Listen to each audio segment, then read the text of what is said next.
All right, big week in the Big East. Which was bigger, Karaban coming back or St. John's Mega Hall? You're on Big East Energy.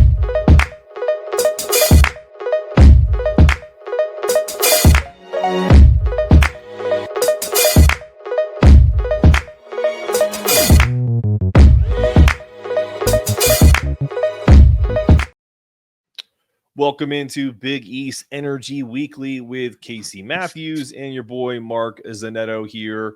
Big week for both of our squads, Creighton and UConn. Definitely had some interesting stuff going on in terms of who they brought in. You've had some great interviews during the week with Josh Dix and Austin Schwartz, amongst others. I know you guys had Owen Freeman in a couple weeks ago.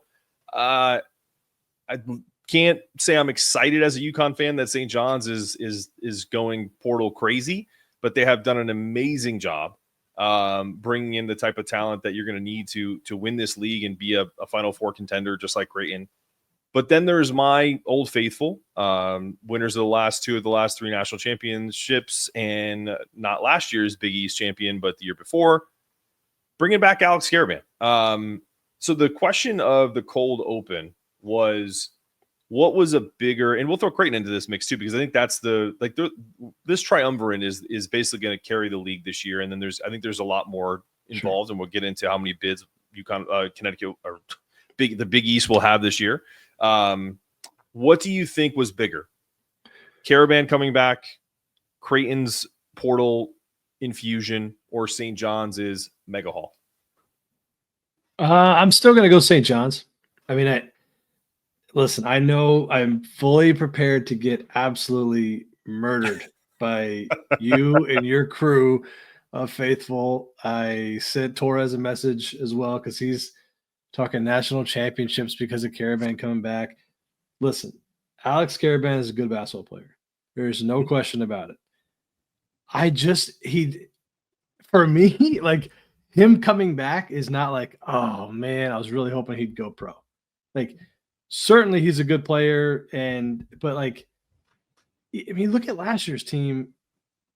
I just don't see, like, for me, he doesn't move that needle of like, okay, we weren't a national title contender, but now we are. And I think when he is your one or top one or two option, that doesn't scare me. Now, but we talked about this off air, and it's not that this is a disagreement, but only in semantics only, because what you saw last year was not the official plan of what was going to be Alex Karaban's impact. Dan Hurley himself, if you gave Dan truth serum, if you gave anybody that follows UConn truth serum, and you said, can you win with Alex Karaban being your number one option? They're going to say no. And if they say yes, they're talking with rose-colored glasses. I love Alex. He's a great kid. Mark, is it a culture thing? No, yes, but it's also because it's retaining of the type of leadership he brings. The fact that even though last year was a down year for him, he was a 40, 50, 90 guy 2 years ago with Cam Spencer. So this isn't a guy that is like has a lack of production. But what you're not afraid of if you're an opponent is any sort of athleticism that jumps out at you, the type of things that kind of would wow you. Like you may not worry so much about what he can do on the court, but what makes him so special is when you surround him with the type of talent that was around his freshman and sophomore year, then that's where the intangibles, the quote unquote, the brain center that Dan called him a couple years back, is really kind of where he becomes an elite basketball player. Because it's if you're on his team and you're a younger guy and you're not in the right position, he puts you in the position so that when now someone like Silas Damari Jr., who's their point guard, is penetrating, you know when to read for a cut or when to flare or when to do a back screen. Any of these actions that they run, which are many, like these are the things that Alex does for this team. I wouldn't ever expect him to be like, hey, we're going to give the ball to Alex and like clear out. That's never been his game. No. And it never will be. I know. I think I see what you're saying. I mean, I think he's the way I've always felt about him. And I mean, I was still with Creighton when he was playing, right? So like, right. I've literally scouted him and he's a good player. I think Yeah. he makes you pay when you make a mistake. The thing for me is so much of UConn's offense is predicated off of movement and Sure. movement off the ball. And that for me is like he just doesn't there's just not a lot there. And I think a lot of it is the athleticism in terms of him being a true weapon in those situations. Now, screen and pops, being open and being shot ready when somebody does make a mistake, maybe helps off of them where they shouldn't. All those things he can make you pay. For me, if I'm Coach Hurley, I'm just excited that I have my leader back, that I Right. have the what's the most like the foundation Yeah. of the Well, culture that coach has, because Coach Hurley is not going to take it easy on Alex, and mm, so in a lot of cases you need that guy that you can, I don't want to say abuse, but like you need that guy that you can really be hard on and know that he can handle it, to set an example for the young guys and those other guys that haven't had that yet, on how to go through that, on how to handle it. Like Mitch Ballock from the Jays years ago was a great example of that for Mac. Mac would coach Mitch really hard, sure. harder than probably anybody, because he knew he could handle it, and he set an example with Mitch for those other guys to follow in terms of how to handle hard coaching. Obviously, Hurley takes it to a different level. Never been at one of Coach's practices, but I would imagine there's a lot of value there too. I'm not trying to take away anything from Alex. I think he's a very good player. And if I'm a UConn fan and if I'm on that staff, I'm very happy that Of course. back. I What I'm think saying is the national championship talk now, which I get it. You're a UConn fan. You've won 2 of the last 3. National championships are in your blood. You should be talking about it. If you're not talking about national championships, what are you doing? That to me is just the thing of like, does he really put me over the edge? For me, the answer is no. I think yes, because when you look at, even if you don't look at some of the things that you're talking about, Evan Mayakawa, who is the stats guru of all stats gurus, used to, when I was at Locked On, I had him on a couple times. He's going to come on for us here in maybe like a month or two. He's going to talk about the portal impact and everything that comes with it. He wrote a great piece about retaining talent plus adding and how that works in terms of who's in the Final Four and who's not.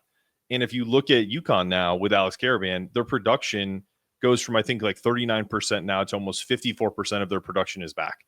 And so that aligns with the people that were in the Final Four last year. The only outlier of that was Duke. You had Houston, Florida. Who am I missing here? Help me out. Auburn. Auburn. Thank you. So the retaining of talent plus the adding of portal additions plus the infusion of freshmen is kind of the mixture of what teams are trying to do if they can, right, in this NIL portal era. And Dan has really defined what it looks like. The honestly, what one mistake last year, in my opinion, likely caused UConn from going from a Final Four and also a national title contender to a, in Dan's words, top 20, top 25 team that could make a run, but nothing was bulletproof. And it was overvaluing the transfer of Aiden Mahaney, who just recently transferred now to UC Santa Barbara, and maybe adding a similar style player in Colby Brea, who went to Kentucky. If you go there versus not, then maybe we're talking about UConn's 3rd national title, or at least a Final Four coming off of this year versus, hey, man, it was a disappointing year. I think all of those dominoes impacted Alex's impact because, let's face it, man, like even if we go to NBA level talent players, I'll give you a great one. He'll end up being a Hall of Famer one day. Draymond Green. If Draymond Green isn't on the Warriors, does he make as big an impact in the NBA? Or if he doesn't have the 2 probably best elite shooters, at least to combo together in the history of the sport of the last 25, 30 years? Sure. And I would say no. I think when you talk about the impact of this UConn team over the last 3 years, Alex is the glue of the last 2 teams, because even when there were answers, you had answers to kind of stop a Klingon or a Sonogo or even a Tristan or a Cam Spencer or Steph Castle, you still had to worry about Alex, who's like your 4th or 5th option. And in this squad next year, he's likely in that same, you can maybe say 3rd option, But when you think about what Alex is going to be next year, he's slotted back right into that mixture again. I don't expect them to be going through him. I think he's going to go back to the familiar, like what do they call it? Wrigley Field, the friendly confines. Yeah. This is going to be the friendly confines of Alex Karaban's game. And I think that's what the impact is. And that's why Aaron Torres is talking about national title, and I am too. Yeah. I mean, I think those are fair points. And I think as a Big East fan, as a Creighton fan, I've watched a lot of UConn basketball. Have obviously, you know this. I love Coach Hurley, and I love that program. I think they do obviously a phenomenal job. Let me ask you this: going back, you mentioned Cam Spencer, who's one of my all-time favorites for you. Yeah, I think the impact he makes on the court is unbelievable. If again, all things equal in a vacuum, do you think Cam Spencer, if you could pick to have one of them on the team, are you gonna pick having Karaban back or having Cam Spencer back? And I know I get it. It's not an option. Coming to this team next year? Yeah. I mean, obviously you're going to pick Cam because you get the leadership that you get with Alex and you get the potential production. But if we talk about like just roster construction, I don't know, man. 6'8", 230, 240 had that, had some big moments last year, including against your boys in Omaha. So like it's just one of those things where he's great. I'm not even saying that as a dig. I just feel like for me, Cam is a different animal. Like at a shooting guard, give me Cam Spencer. If when I was in Hartford last year against Villanova, when they were down 13 points, Cam was on the sidelines, and it looked like Cam Spencer wanted to play. Like he was like literally pissed off at their play. You know what I mean? Like so, he was just like, if I was in the game right now, we'd be up 15 points. So like, of course, I love him. Of course, you want watching him play. But I guess I'm more wondering because and admittedly, I am relatively new to the UConn fandom, if you will. Yeah. So I can't wait. You guys are going to come from my head. I already know it, but that's okay. I signed up for this. So it's just interesting to hear and learn where a passionate UConn fan stands in that regard, and because. With Cam Cam Spencer wasn't Alex Karaban, and that Alex came, as a freshman. You've seen him grow up. Like he really embodies UConn basketball and what it stands for. Whereas Cam was, obviously there for a shorter amount of time. And so it's just interesting to hear the differences there. But I mean, again, we're splitting hairs, right? Like if you told me Alex Karaban's a Blue Jay, I'm thrilled. Of course. So it's not that I don't think he's a very good player. It's just interesting that all of a sudden it's like national champions again because Karaban's back, and I didn't expect that. I thought it might be like, hey man, we're so much better. The needle moved, but I didn't know that it would jump right to NC. I'll give you two names as the reason why everyone's excited about Alex back. Okay, one is Silas Damari Jr., who's probably the best big point guard in the draft at 6'5", 6'6", kind of exactly what Dan wants. Not a 6'6" point guard that he feels like he can get taken advantage of. And then Malachi Smith as a backup who averaged 10 points a game at Dayton to come in off the bench to back up. So the point guard, which is such a huge piece of UConn's offense in how they read and react, and how they run their action. And having guys like that can go and get you a bucket, they didn't have that last year. So if you couple that with bringing Alex back at the point guard spot, you're saying, right? But I'm saying like when you couple those two transfers on top of a top 3 recruiting class in the country, even when you lose a Darius Adams to a decommit, that's why the optimism as a I wouldn't say it's an all-time high. It's just a normal high for UConn where it's like, okay, we're doing what we do, which is retaining players. And we're adding talent, which is kind of what the train is still on the tracks. Is what yeah. That's fair. And I think too. You were talking a little bit about last year. I really think if McNeely doesn't get hurt, number one, you're not playing Florida in the second round. That's for sure because you've won some more games. I think he was. I mean, obviously, I got a front row seat to the McNeely show. McNeely show. He is an absolute animal. But it is interesting, you play that like what if game. Had he not gotten hurt, man, I think it's a different deal. So yeah, you're kind of talking me into a little bit, Mark. You kind of talk. I need to probably see if I can unsend my message to Torres Yeah, I mean, listen, here's the deal. And then we're going to pivot to St. John's because we're going to have Zach Brazilier from the New York Post on after we kind of tee up the Mega Hall and all the things that St. John's is doing and talk a little Creighton basketball. Ed Cooley and Georgetown are cooking a little bit, and we're going to talk about how many bids we think this league may have with the three majors. I feel like we're the sad thing about the Big East right now, and I say this just because there's still time for it to kind of continue to grow with how many names are still in the portal. It's like almost tiered, where it's like tier 1, tier 2, and then there's tier of we'll see what they can field the team. And tier 1 is obviously St. John's, UConn, Creighton. Tier 2, Georgetown, Butler, Xavier, DePaul, Providence. Right? You got to probably include Marquette in tier 1. Yeah. Right Marquette. You know why I always do it not on purpose. I love Marquette. I think they're a class program. Shaka's an incredible coach. They're just so quiet in the offseason that you forget about them. They didn't add anybody. They lost one guy. You got to give it to Shaka on this. Is he's standing true to his no transfer portal deal. We'll talk about that in a second here. I want to ask you that question when we come back from break. But we're going to take a quick break and get to our big sponsor, Asabasa Spice Company. If you guys love grilling, we got the stuff for you. So we're going to talk about that coming up after the break.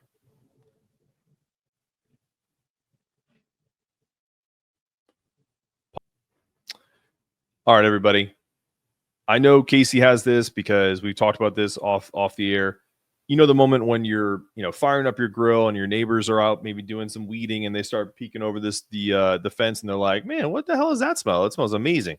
And right now, whether you're a guy who just has a grill indoors, you got a grill outside, you got a green egg, whatever it is, we have the Spice Company for you to do all of your meats, steaks, chickens, porks. Asabasa Spice Company. No fillers, no fluff. Just bold, small batch blends made in North Carolina, crafted to turn you into a backyard legend. And one thing, Casey, that I didn't know, because you brought this to the table, everyone's like, oh, you brought in North Carolina. And they're in Oak Ridge, which is really close to where I'm at. I had no idea this was a North Carolina company, but they have incredible spices. I am all in on their island jerk or Caribbean jerk. It is fantastic right now. What is your favorite spice? And how incredible is this company right now? Yeah, well, number one, the company is big time. I'm a huge griller, a huge smoker. What you were just talking about, the whole fence thing, it literally happens to me multiple times every summer when I'm out there. There's a couple go-tos. The all-purpose barbecue rib is great. Just very simple, straight to the point, right? Nothing fancy. I love their steak. I think he calls it the high stakes rub. That to me it's high level, no pun intended. And then the Chipotle barbecue, he's gonna, he'll probably send us an email because I butchered the name of it, but the Chipotle barbecue rub it adds a little bit of heat to a little barbecue flavor. To me, it is phenomenal. Chicken wings, pulled pork, whatever you want to make with it, man. It's high, but they have so many. I mean, they've got a Greek rub. Like, I know this is an ad, but the truth is, like, if you go up to my pantry, it's stocked. Yeah. And listen, here's the thing. If you have kids, they have taco seasoning. We use that now versus kind of going and getting the packets, at the stores. So use that because it's a healthier and it's a better flavor. Go to asabasaspicecompany.com, asabasaspice.com. Use the code BIGFLAVOR15 for 15% off your first order. There'll be a link in the description for you. We'll also have it all over our social medias and everything that comes with it. It's honestly, this flavor is so big, like literally it's like in your face big, like all over the screen. So we love it and we want you guys to try it. Go check out Asabasa Spice Company today.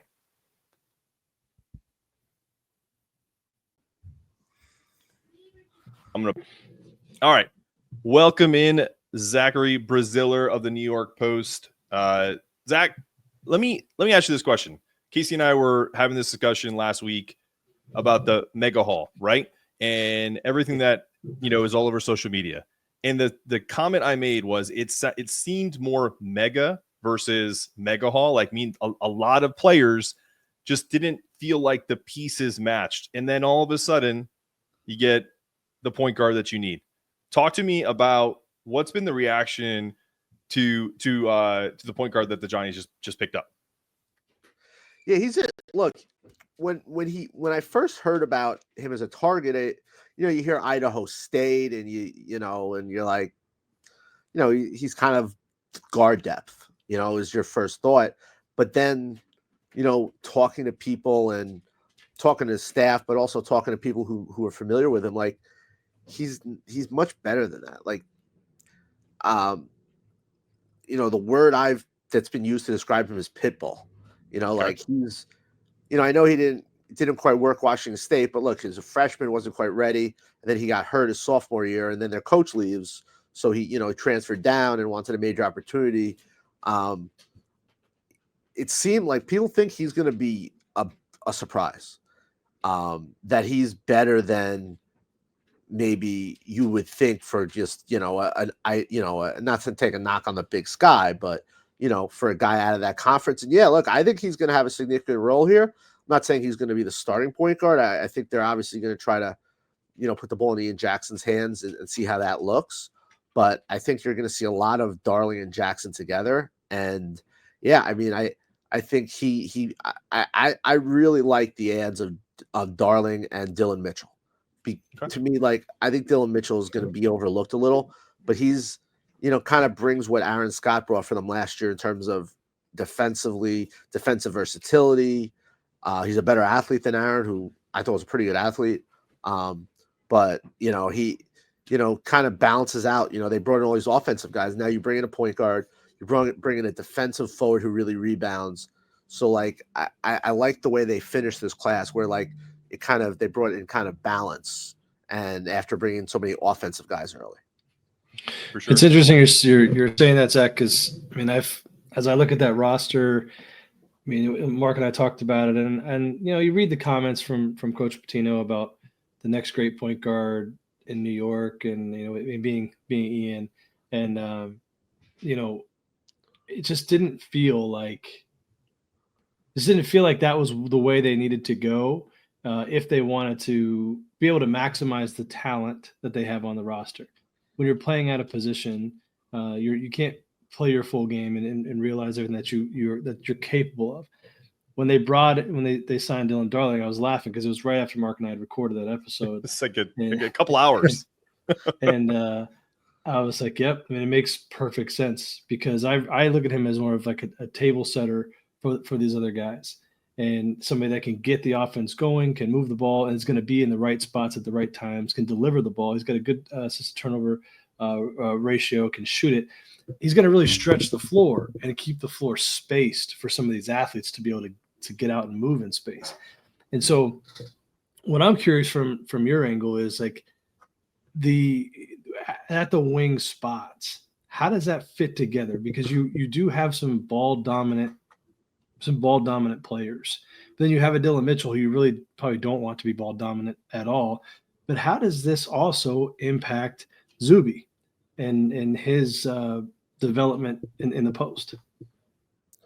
Yeah, no, look, it's definitely a good question. I mean, on paper it's a loaded roster, but the question is like, is one ball enough? Because you have a lot of guys that kind of need the ball, whether it's Joe Sonnen or Ian Jackson and Bryce Hopkins, and but Zuby's a guy, if you watch last year, like, they didn't really run a lot of stuff for him. A lot of it was pick and rolls. A lot of it was him just going and getting the ball. I do know they want him to shoot more threes. He showed that he can hit the three a little bit last year. I think bringing in some of these guys who could shoot is really going to help him, because teams aren't going to be able to collapse the paint like they did last year. Right. And having a Jackson who shot 40 from three, Josan, Ozias Sellers, Darling, like, you're not going to just be able to just pack the paint against them this year. Yeah. Like you could last year, where you really didn't have a lot of shooting. And, it's kind of remarkable how good Zuby was despite teams just packing the paint. You know, back to your kind of point guard thing, Rick has always played with, back at Iona, he had Danis Jenkins and Walter Clayton, who were kind of two ball dominant guards. He had Peyton Siva and Russ Smith. And, this past year you had Davon Smith and Kadari. Like, so like, I think, like I mentioned, I think you'll see a lot of Darling and Jackson together.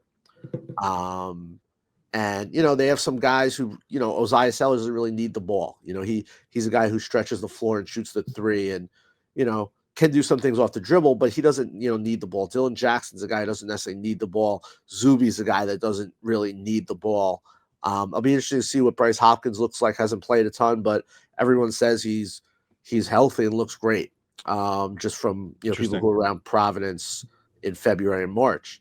So yeah, it's going to be fascinating because, like I said, like on paper, they're really good, but, got to see how the pieces fit. One thing I think they're going to have is depth. Sure. To me, they have basically 7 starters. That could be Mitchell and Darling starting the year coming off the bench. Then you have guys who were on the team last year. Ruben Prey, I think, is a guy that can be take a step, next year.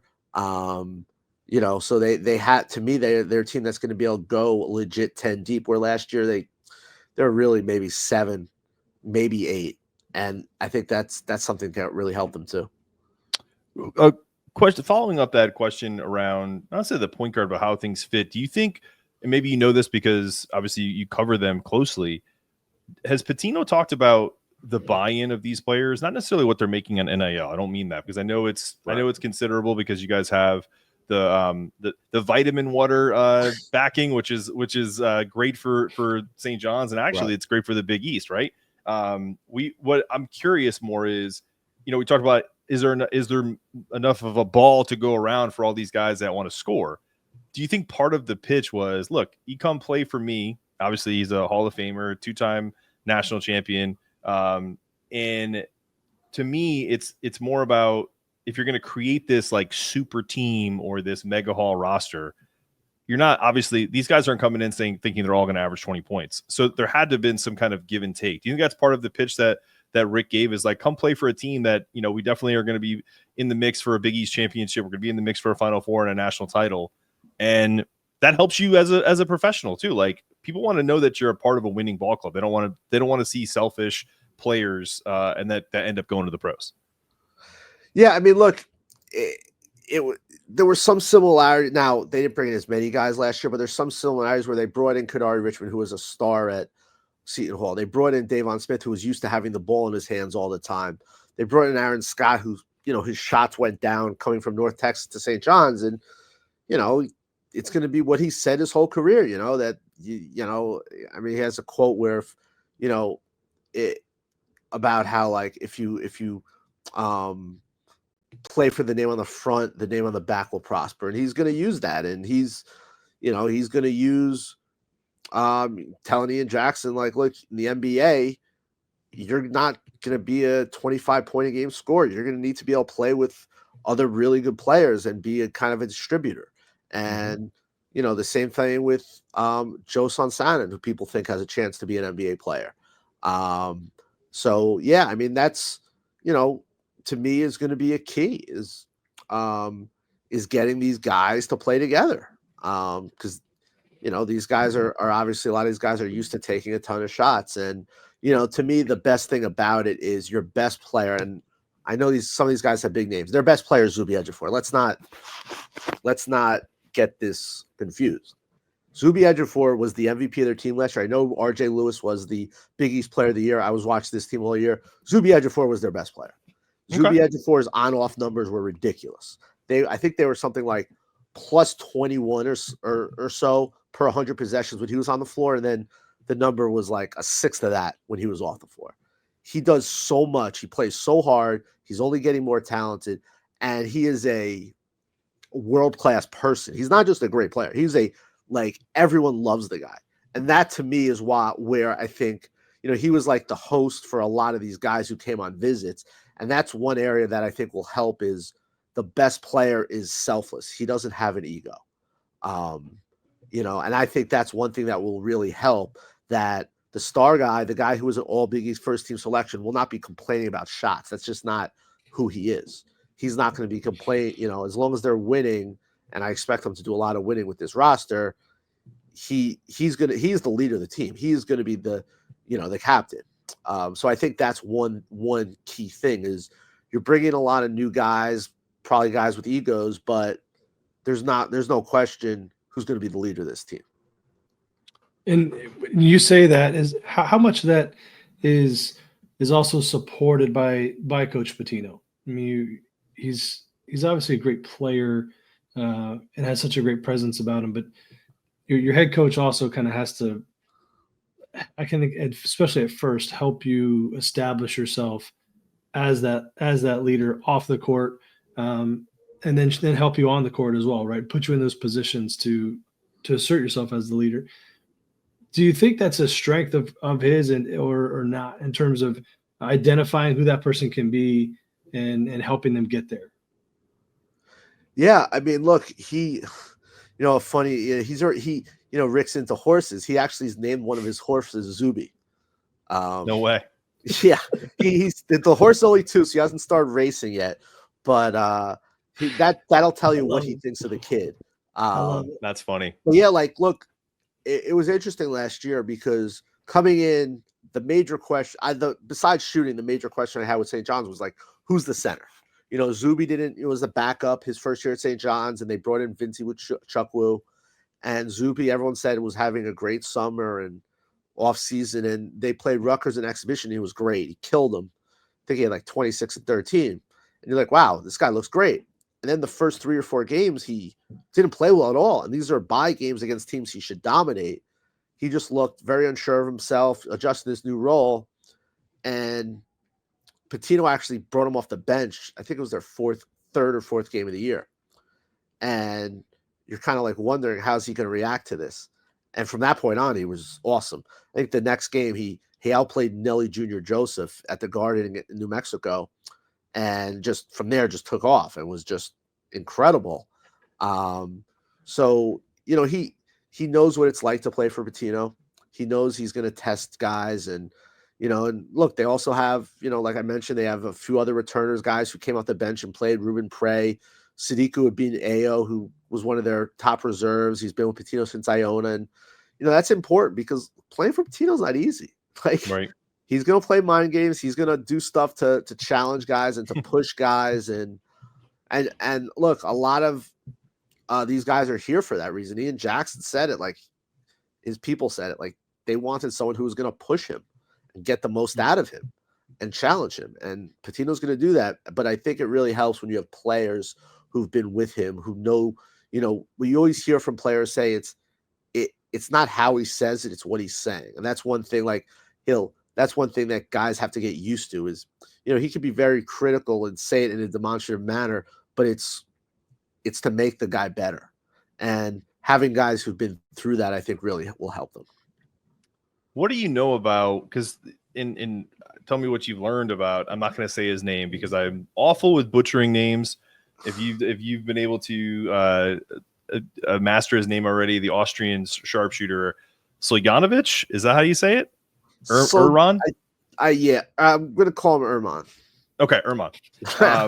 How do you feel about him? I mean, that's another guy that you're bringing in. Even when you go and look at some of these recruiting rankings and transfer portal rankings, these European guys aren't even in the mix of that. So where does he land in all of this?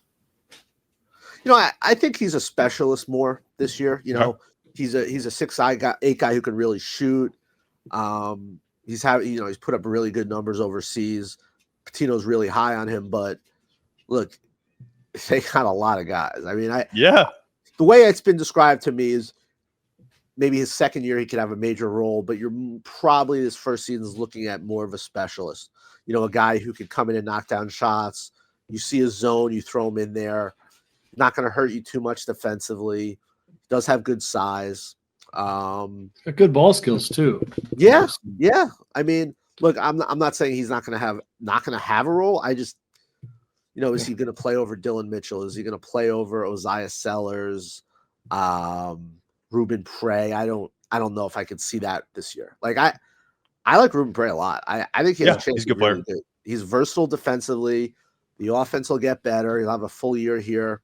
He can rebound. He's active. Like, you know, he's gonna, you know, he's gonna probably like I mentioned, they have kind of 7 stars, and then to me, he's like the next guy. You know, where he's probably like their 8th guy. Fair enough. Yeah. You know, as we get into this, like I like Ruben a lot. I think he has a chance to be more of a significant contributor this year for them. Yeah, I totally agree. And what's I was talking to Mark about this. Obviously, in the NIL era, you can flip rosters really quickly, but what Coach Pitino and that staff have done to transform this roster from such a defensive-minded team to now it's like, all right, stop us from scoring, is amazing. And it's one of the things that I've always respected about Coach Pitino is whether you look at the different eras that he's been able to be successful in, or the different styles of play, or literally the different locations that he's been in, whether it's the States or overseas, the man succeeds everywhere he goes. And he's able to change the way he coaches and the way his teams play.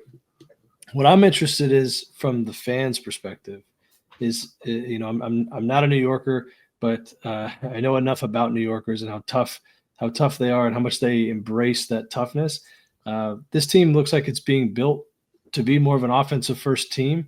Do you think that adds more excitement for fans, or do you think they favor that hard-nosed style that we got to see last year? I think as long as they win, fans will be happy. Sure. Yeah, no, I don't think it hurts. I think Ian Jackson's something that really excites fans because like they want to win. That's what matters the most. But a New York guy, like there's something different when St. John's is good and it's got New York guys, or New York guy is one of their big players. Like there's just there's just like a difference in that. And he's obviously a guy who everyone knew about. He's a big name. But overall, yeah, I mean, and I like they're not going to be as good defensively, but they're not going to be bad. I mean, Ejiofor is terrific defensively. You got Dylan Mitchell. There's no reason guys like Ian Jackson and Sonnen and Sellers is a solid defender. No reason like those young guys cannot defend.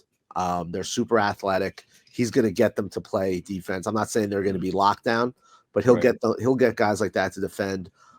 Bryce Hopkins is going to, one area they weren't great in last year, despite being so good defensively, is they weren't a good defensive rebounding team. And that hurt them in that Arkansas game, and it hurt them in certain spots. And, a Bryce Hopkins to me is going to help them on the defensive glass, because you have Zuby going for block shots. So you have more, you have more bulk and more defensive rebounding there with Hopkins. But yeah, I thought I liked how they finished up to kind of brought some balance in it where, especially with the Mitchell ad. But yeah, no, they're clearly going to be much better offensive team, clearly have much more shooting. And, the hope was they wanted to maintain their athleticism and grit while improving offensively. They didn't want to lose too much of that. And so it'll be interesting to see how much of it they do lose, because they're obviously going to be a much better offensive team, but you don't want to all of a sudden now be giving up stuff on the other end. Last question before we let you go. You've covered Pitino now for a little bit. What's been your most surprising thing about him, and what's the least surprising thing about him in your time covering St. John's and the Pitino era so far? I'd say the biggest surprise is how unpredictable he is. You go into a press conference or you talk to him, and when I think he's going to be positive, he's negative. When I think he's going to be negative, he's positive. Like he's very unpredictable, which is fun. Interesting. For a reporter. Yeah. I think the least predictable thing is how much he hates to lose. Like he hates to lose more than he loves to win. And I think all great coaches and competitors are like that. But like that was one thing this team, he got them to just hate to lose. Like I remember they won 10 in a row and they lost a really tough game at Villanova. Villanova hit 1,000,000 threes and they didn't play well. And like, it's a road loss to a team with a lot of talent that just didn't work for them. But it's like one loss. You know, you're gonna lose games. And I remember Aaron Scott, like, he looked so angry after that game when we were talking to him. And guys are leaving the locker room furious, like just steaming. And like they won 31 games. And like that comes from him. Like he ingrained in these guys just an absolute hatred for losing. And that's why they won a lot. And I'm sure he's gonna do that again. And with this team, and obviously he's got guys back who are gonna have that. But that to me, I guess maybe it's probably not that surprising, but you know, that hatred of losing is something that he really has. Have you had a chance to read his book? It's an older book, but it's called Success is a Choice. Unbelievable book. It's one of my favorites for both of you guys and all the fans listening. It's a fantastic book. I will check it out. We get a homework assignment now from Big East Energy. So check it out. Success there you go. Is a choice, man. Listen, Zach, I really appreciate you jumping on. Everyone can find your work on NewYorkPost.com. Anything else you want to push real quick? No, just it should be a fun year between. I think St. John's, UConn, and Creighton are all going to be top 10 caliber. Yep. We'll see what else the rest of the league looks like, but I think it's going to be a really fun top of the league. I think those three teams are all really, really good. But absolutely. No, just thanks for having me on. It was a lot of fun. Appreciate you, man. Thanks, Zach. We'll catch you next time. All right, have a good one, guys.